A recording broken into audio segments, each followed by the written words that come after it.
Hello, my name is Constance Hayes, and I'm doing a persuasive speech on death penalty. Should death penalty be used to punish violent criminals? Murder is wrong unless the government does it, per se. Capital punishment is a horrible and injustice part upon our nation and should be put to a stop. Our government is not perfect. Guilty people can and do go free, and innocent people sometimes convicted. Which is worse, to let a guilty person go free or to execute someone who is innocent?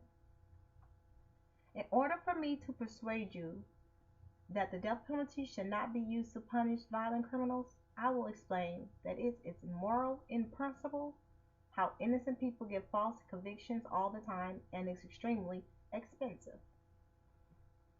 The death penalty is immoral in principle and unfair and discriminatory in practice. No one deserves to die. When the government metes out vengeance disguised as justice, it becomes complicit with killers in devaluing human life and human dignity. In civilized society, we reject the principle of literally doing to criminals what they do to their victims.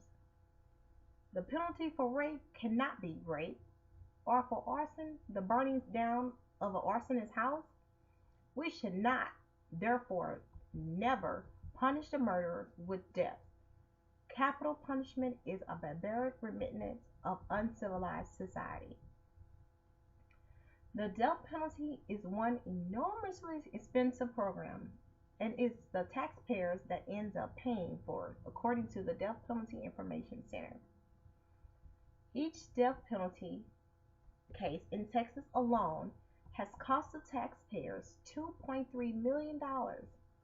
Some of the costs include pre-trials and trials, automatic appeals, state petition, incarceration, and legal costs.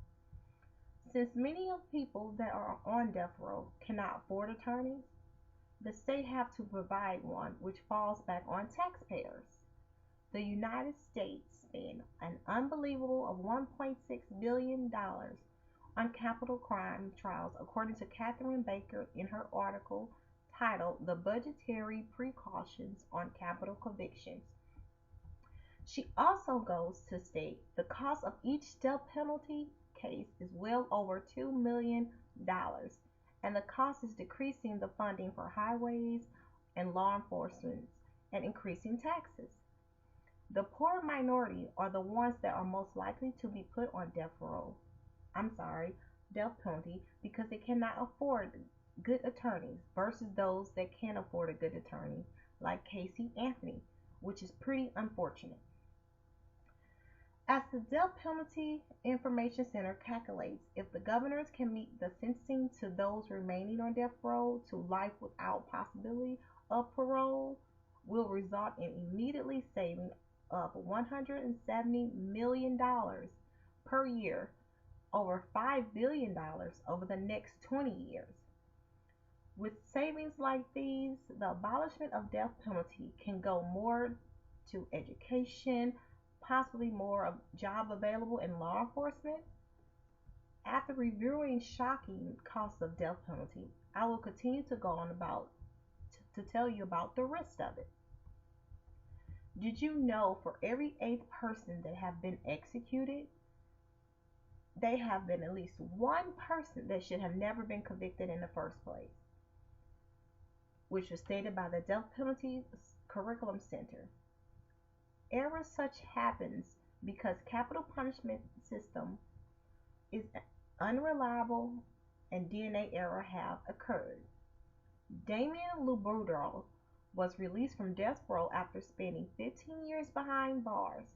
He, he was found innocent after clear of DNA evidence. He will never get those 15 years back, although I'm sure that he will be paid for every year he has spent in jail, and that is another cost that will probably be paid will fall up under the cost of death penalty. According to Georgia Innocent Project and Death Penalty Information Center, as of March 2014, there have been a total of 144 exonerations, which prove the justice system is capable of making mistakes of locking away or killing of the innocent.